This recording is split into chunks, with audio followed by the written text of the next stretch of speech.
When I got engaged, my sister slept with my fiancé and said, "If he really loved you, I wouldn't have been able to take him." My family said to forgive her, "She's blood."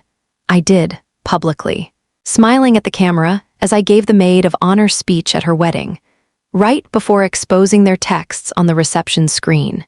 When I got engaged, I thought I had everything. The ring, the guy, the approval, the photos with my hand on his chest while my sister squealed in the background. People were texting me congratulations before I even posted the announcement. My parents were calling it a blessing. My sister said, "Finally." I had no idea what she meant by that. He proposed in front of my family, a backyard dinner, string lights, my dad grilling, my mom pretending to be surprised. He got down on one knee with the same smile he wore every time he charmed his way through my life. I cried. Of course I cried. My sister took the video. You could hear her saying, "That's my girl," while zooming in. She was the first to hug me, said, "You deserve this," while holding on too long, said, "I'm so happy for you," while not looking at me. I was too distracted to clock it at the time. That whole night, she stuck close. Wanted to see the ring again and again. Took a million photos of it on my hand, then offered to redo the ones she thought were blurry. Then she started rearranging the table for a better backdrop. Then she said, "You should wear your hair down for the real announcement post," like it was her engagement. He played along, thought it was funny, said, "You two are hilarious." Like we were a comedy duo instead of a ticking time bomb. My parents just smiled through it all. They always did. The next morning, my sister texted me before I even woke up. "Can I help plan the party?" I said yes, because I thought she meant the engagement party. She meant everything. She offered to handle my registry. I told her I already started it. She sent me a full list anyway, color-coded, curated, and tagged with her favorite brands. Said mine felt a little flat. I laughed it off. I laughed everything off back then. At the dress appointment, she cried harder than I did. The consultant thought she was the bride. At the venue tour, she asked more questions than I did. Even joked to the coordinator, "You'd think it was my wedding." Looking back, she was not joking. At first, it felt like sisterly excitement. Then it started to feel like she was rehearsing. I told my fiancé about it once, casually, like a throwaway comment while we were folding laundry. "She's a little intense about this wedding," I said. He just smiled and said, "That's your sister." Like that explained everything. Like that excused everything. And maybe I wanted to believe it did, because I was engaged. Because the Pinterest boards were finally real. Because my life was finally lining up the way it was supposed to. And because if I questioned it too early, I might have seen it too soon. From the beginning, it was like she forgot whose wedding it actually was. Any time I picked a venue, she had a better one. If I said I wanted something simple, she'd say, No, this is your only wedding. You have to go big." And somehow that big always included her. When I chose a color palette, she rolled her eyes, said mauve was already dead. Sent me an inspiration board, her inspiration board, like mine didn't count. Every choice I made turned into a debate. Every no turned into a negotiation. And the weirdest part? My fiancé just nodded along. He said she was helpful, said she was saving me stress. Said it was good to have someone who cared so much. I asked if he thought it was weird how she inserted herself into everything. He shrugged, said, "She's your sister, she just wants to be involved." Involved wasn't the word I'd use. She started tagging herself in our wedding updates. "Final cake tasting with my future brother-in-law," she posted once. That one actually made me pause. Future brother-in-law, like she was the one marrying him. I sent it to him with a question mark. He just replied with a laughing emoji.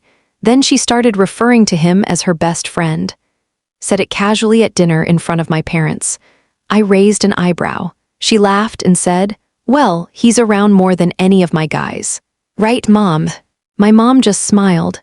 My dad changed the subject. I sat there holding my fork like I might stab it into the table. At the bridal shop, she kept pulling dresses off the rack. "You should try this one. This screams you." It didn't, none of them did, they all screamed her. The consultant leaned over to me and whispered, "You're the bride, right?" I nodded, barely. Then came the bachelorette planning. She insisted on organizing it. Said it was her gift. I asked for something small, spa, brunch, maybe a movie. She booked a 3-day out-of-town trip with a limo and matching swimsuits that said Bride's Babes in gold glitter. She wore hers every second, posted every second, even the caption of the main post, "Weekend celebrating my girl and the best man I've ever known." No tags, but everyone knew who she meant. I asked him about it later, after everyone went home. "Do you think she's being too much?" He said, "That's just how she is." Then kissed me like that was an answer. But it wasn't, not even close. It was one message. I was not snooping. I was handing him his phone. It buzzed, lit up, and I saw her name. That was not new. What was new was the preview. A heart emoji and, "Still thinking about last night." I froze. He saw me looking and snatched it before I could react. Tried to laugh. "It's not what it looks like." I said, "Then show me." He didn't, so I waited until he went to shower and his phone stayed on the couch. No lock. Maybe he forgot. Maybe he thought I would not look. Maybe he thought I would believe him. I did not. The message was buried in a thread, her name saved as just initials, like that would throw me off. The text started weeks back. Jokes, then secrets, then plans, then a photo. Her in the top I left at her place months ago. Her in his car, her in his bed. I read every message. I read them like a checklist, like a case file. Like a woman trying to understand how deep the cut really went. There were no apologies, no hesitation. Just her, bold, direct. "You always said I got you better than she did." And him, "You always felt easier." And worse, "Wish I met you first." I sat still for a full minute. I was not shocked, I was just done. I walked to the bathroom. Knocked, calm, he opened the door, towel on his waist, face still damp. I handed him his phone. He looked at it, then at me. I said, "How long?" He started with, "Babe." I cut him off, "How long?" He stuttered, "A few weeks." I said, "The whole time we were planning the wedding." He said nothing. I said, "You slept with my sister." Still nothing. I asked, "Was she worth it?" He said, "It just happened." I nodded, walked out, closed the door behind me. I did not cry, not yet. I called her that night. She picked up on the second ring and said, "Hey, you good?" Like we were about to talk about a movie or a meme. I said, "I know." She paused, not long, just enough to register that she knew exactly what I meant. Then she laughed, not nervously, full laugh, like this was a joke we were both in on. "I figured you would," she said. I did not answer. Then she said, "Are you going to cry or scream or something?" I asked, "How could you?" She sighed, "God, I knew you'd get dramatic." I said, "I was going to marry him." She said, "Yeah. And if he really loved you, I wouldn't have been able to take him." I just stared at the wall. She kept going. "You act like people don't cheat every day. Grow up. You two were boring. You treated him like a checklist." I just showed him what it could be. I said, "You're my sister." She said, "And." That was it, no apology, no shame, just "and." Then "You always thought you were better than me. Smarter, more together. But look who he chose when it was real." I didn't say anything. She added, "You can tell Mom and Dad if you want. They'll get over it. You'll get over it." I hung up. She texted after, just, "You always had everything. Let me have this." Like she took a sweater from my closet. Like I would not notice it missing. I blocked her number. I stared at my engagement ring for a long time that night. I took it off and left it on the kitchen counter. Then I went to bed and stared at the ceiling until it got light again. I told my parents. I waited until Sunday dinner because that's when everyone pretends to be the kind of family we never really were. My mom had made her usual roast. My dad was half watching the game. My sister wasn't there yet. I said, "I need to tell you something." They both looked up. I called off the engagement. My mom blinked. "What?" "Why?" I said, "Because he slept with her." I didn't have to say her name. They both went quiet. Then my dad sighed. My mom looked down at her plate. I said, "You're not surprised." My mom said, "Sweetheart, it's complicated." I said, "No, it's not." My dad said, "It's not ideal." I laughed, "Not ideal." He said, "You don't have to throw away your whole life over this." I stared at him. Then my mom said, "She's your sister. And she made a mistake." I said it wasn't a mistake. It was a choice.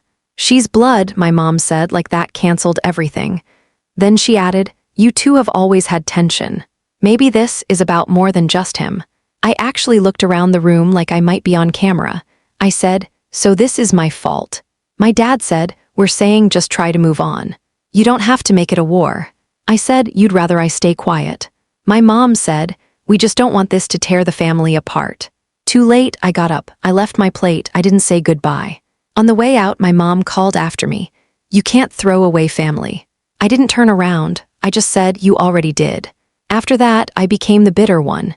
Not the cheated on one, not the sister who got stabbed in the back. Just the girl who couldn't let it go. They stopped calling to check in, stopped asking how I was, started saying things like, "She's been so cold lately, and she's not acting like herself." My sister told everyone I was overreacting, said I had always been dramatic, said I was jealous. Of what?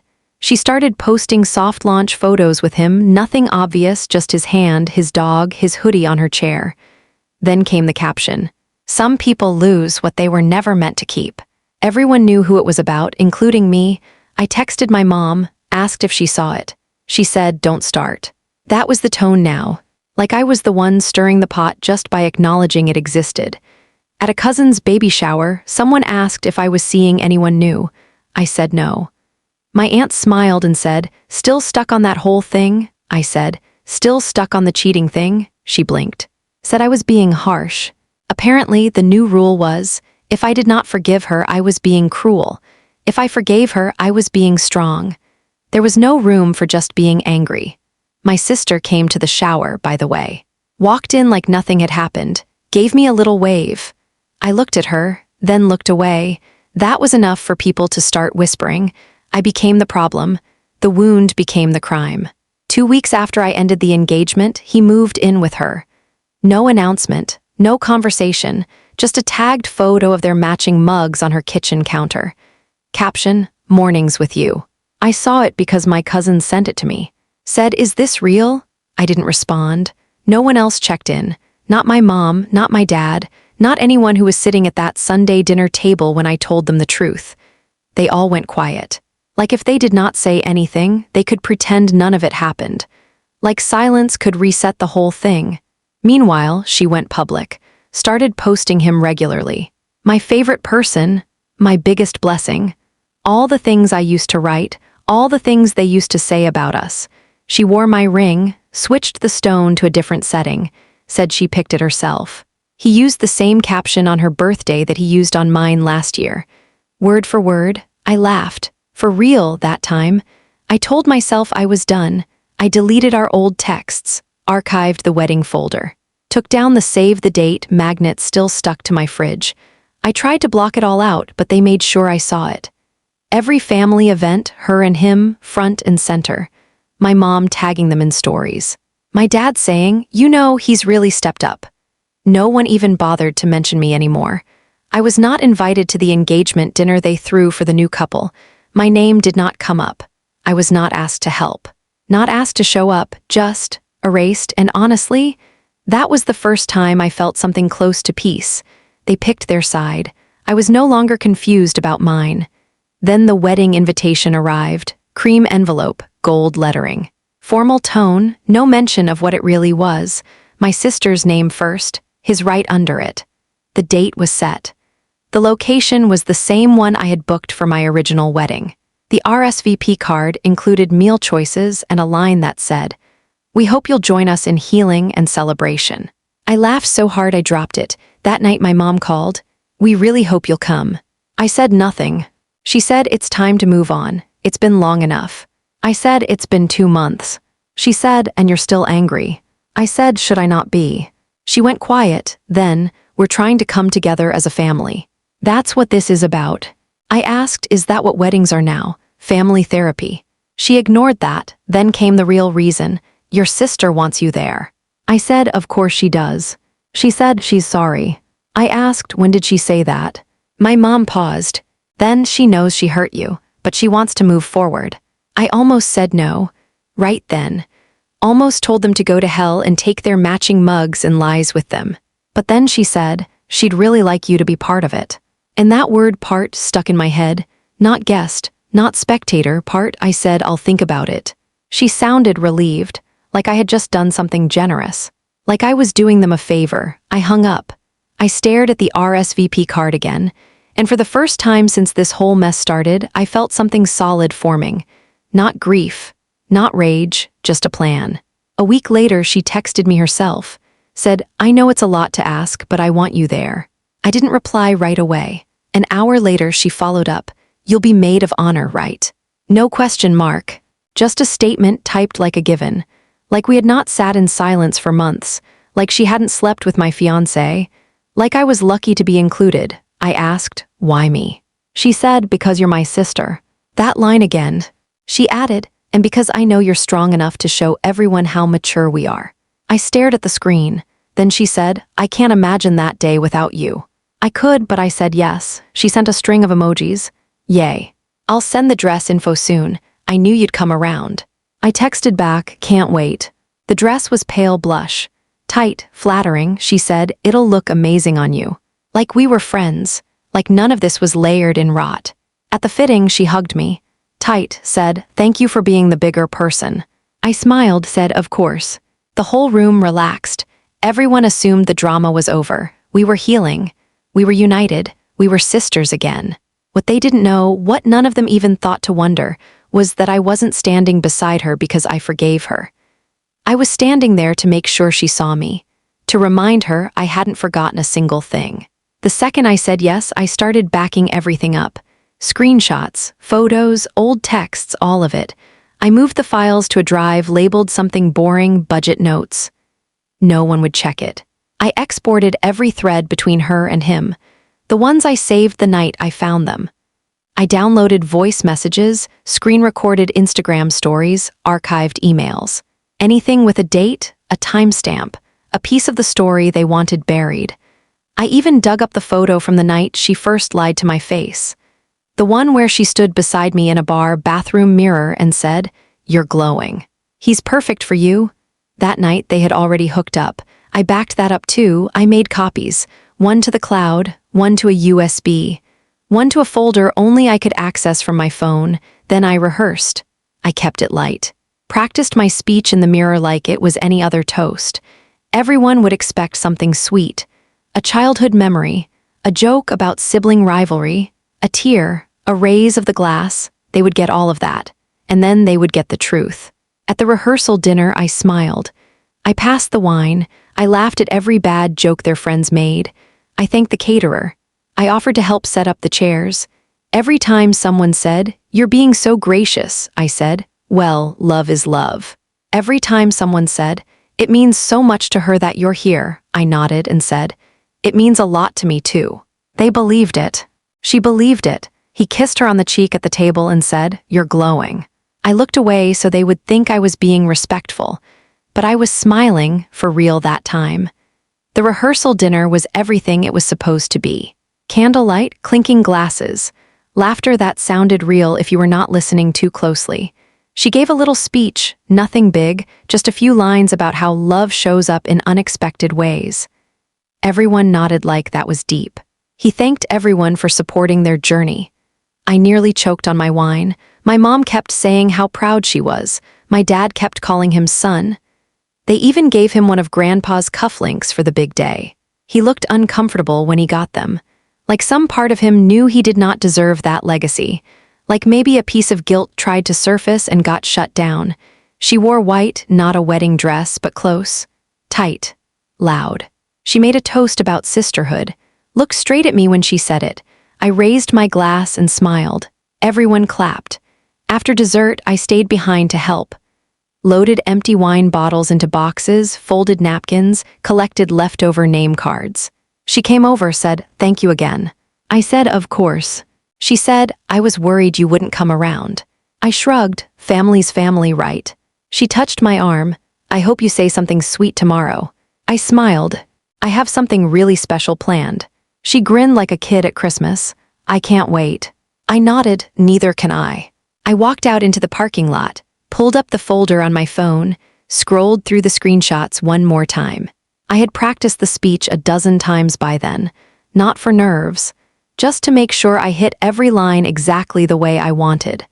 The morning of the wedding, she texted me, "Don't forget to bring tissues for your speech." I'll probably cry. I didn't reply. I arrived early. Hair done, makeup quiet, smile set. She was already buzzing around the bridal suite, barking orders like a movie director.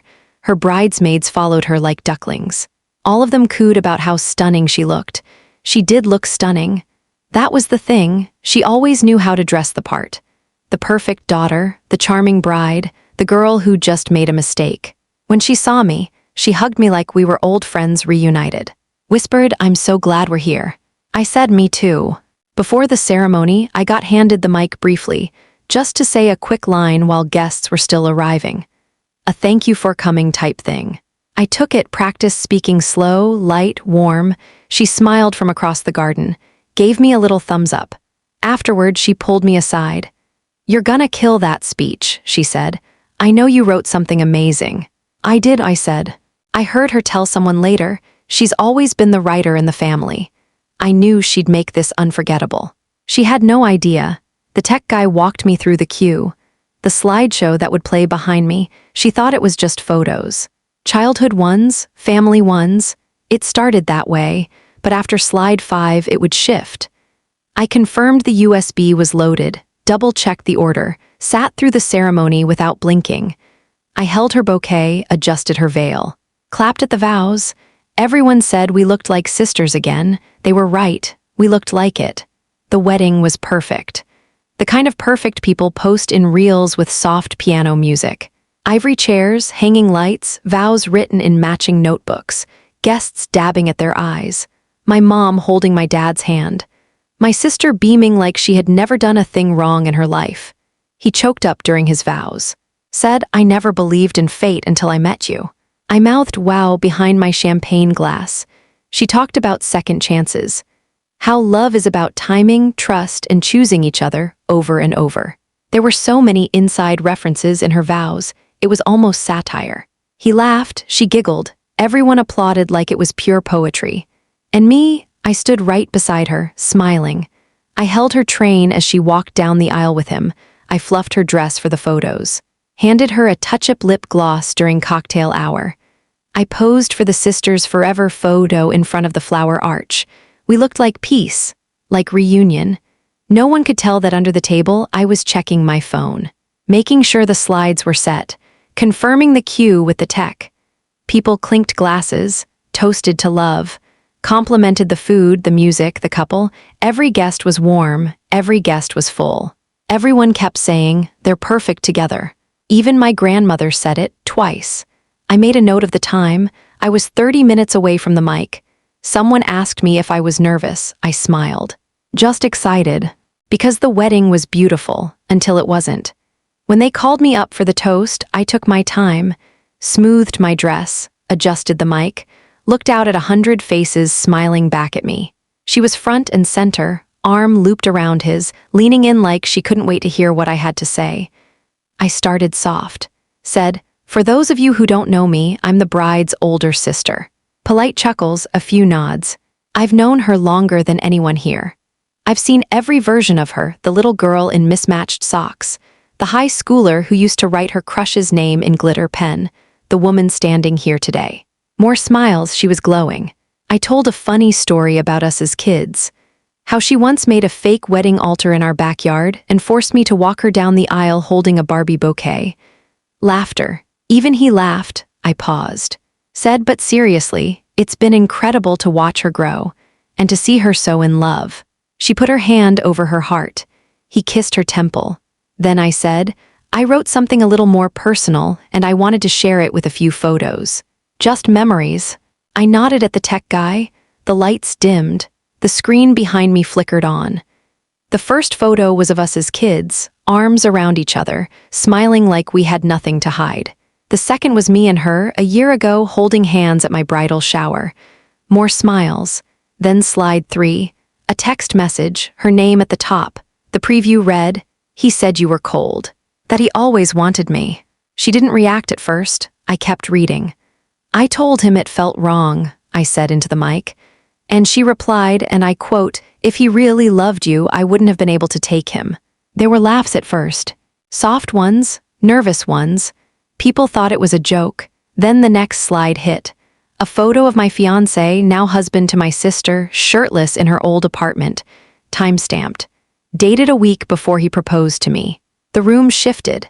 No laughter now, just silence and confusion. Then the thread appeared, line after line. She's boring, you're wild. I wish I could tell her the truth. Let's just get through the wedding. Then we'll figure it out. I didn't add commentary, I just let the text speak. His name, her name, receipts plain and ugly, a guest gasped, someone dropped a fork. My uncle leaned forward in disbelief. My mom covered her mouth. My dad stood up halfway, then sat back down. On the screen, a voice memo, her laughing, saying, "She thinks you're loyal, it's almost cute." The tech guy looked like he wanted to disappear. I turned toward the couple. She wasn't smiling anymore. He was frozen.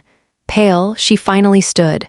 "Turn it off," she snapped. I didn't move, neither did the screen. "You said you wanted something personal," I said calmly. "And I always give thoughtful gifts." She lunged for the tech guy, but the room had already seen enough. One guest said, "Jesus Christ." Another whispered, "Did you know?" My sister was yelling now, something about lies, context, how I was just bitter. But nobody was looking at her. They were looking at the screen, the group chat, the videos, the selfies he sent her the night after our engagement dinner. Every timestamp landed like a punch. She tried to grab the remote. The tech guy flinched back. "I was just following the file list," he stammered. I didn't even glance at her. I just looked out at the crowd and said, "Every message is real. Every word, every photo." I dated him. I know his face when he lies. Someone up front muttered, "This is insane."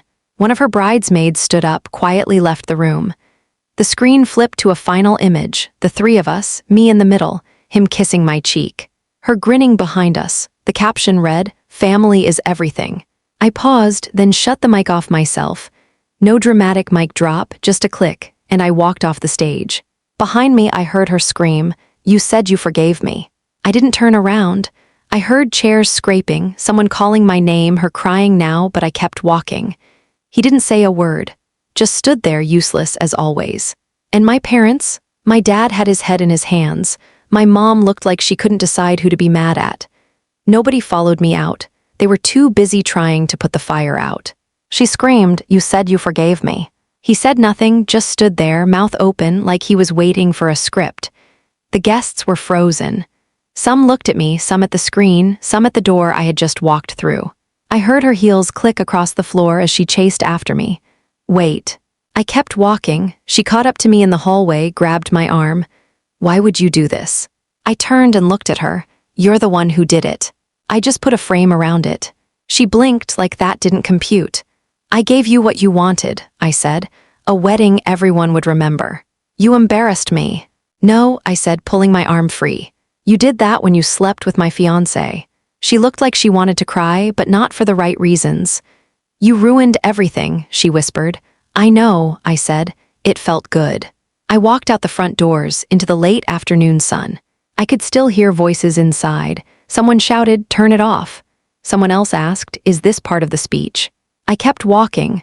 My heels clicked on the pavement. I passed the photographer just standing there, camera in hand, too stunned to shoot. The air was warm, the sky was clear. The drama behind me sounded distant already. I didn't get in a car, I just walked for a bit, block after block, letting it all settle. By the time I pulled out my phone, I already had 3 missed calls, 2 voicemails, and a text from my mom that just said, "You ruined her wedding." I left the reception before the cake was cut, before the bouquet toss, before the DJ's playlist kicked in, before anyone had time to spin the story. I walked straight out and didn't look back. I knew what was waiting, plates of untouched food, relatives whispering, my sister crying in the bathroom, someone trying to unplug the screen like that would erase it. The best part, I didn't care.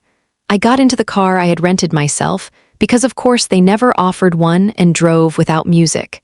Just the sound of my own breath, steady and even. When I got home, I poured a glass of water, took off my heels, unpinned my hair. My phone didn't stop buzzing, I ignored all of it. Calls from my mom, my aunt. One from my sister labeled "Do not answer." Voicemails filled with that classic tone, guilt wrapped in concern. Accusations dressed as questions. Why would you do that? What were you trying to prove? You could have handled this privately. I didn't reply. Instead, I opened the group chat, the one they had begged me to rejoin. The one where they all pretended we were whole again. I deleted it. Every photo, every message, every lie they told themselves gone. Then I blocked my sister's number. And him too, they can have each other, but not me. The next day, my mom called twice, left one voicemail. You ruined her wedding, she said, not what happened. Not are you okay, just that. I didn't reply. An hour later, she followed up with a text. We are all so disappointed. You embarrassed the family. I read it, then deleted it. They never said they were disappointed when she slept with my fiancé. When she lied, when he moved in with her like I was some phase they outgrew. No, that wasn't embarrassing. Only truth was, by the end of the week, my cousin posted a vague Facebook status. Some people really don't understand the meaning of forgiveness. A friend of my sister's messaged me, wow, so much for keeping it classy. I blocked her too. One of the bridesmaids tried to guilt-trip me in a comment thread. Said I had ruined a sacred moment between two people who made a mistake but found love anyway. I replied once, they didn't make a mistake, they made a choice. And I left it at that. More voicemails came in. One from my aunt, practically begging me to talk it out. One from my sister. You didn't have to humiliate me, I said I was sorry. I just wanted peace. No, she wanted silence. And for a while she got it. But silence is something I give, not something they take from me. Weeks later, they were still asking me to talk. My mom texted again, you've made your point. Time to come back to the family. I never answered. My aunt called and left a long message about rebuilding. I deleted it halfway through. Even my dad, the one who stayed out of all of it like cowardice was a virtue, sent me an email. Subject line, let's move forward. No body text, just a forwarded invitation to a family dinner. I laughed when I read it. That was the thing they never understood. I didn't need an apology. I just needed the pretending to stop. I kept the dress, not because it meant anything, just because it fit and looked good on me and wasn't tied to them. I wore it once more, out to dinner by myself. Ordered a cocktail, sat by the window. I didn't check my phone once. A couple walked by, holding hands. They looked happy, or maybe they looked like liars. I didn't care. When the waiter asked if I was celebrating something, I said, closure. He smiled like he got it. I smiled back. The phone stayed silent that night. Maybe they had given up, maybe not. Didn't matter. They could circle the drain all they wanted. I was done being the rope that pulled them back up. Let them swim in the mess they made. I had peace now. And not the kind that's polite, the kind that doesn't ask permission. Thank you for watching. Please do not forget to like, comment, share, and subscribe. I love you all.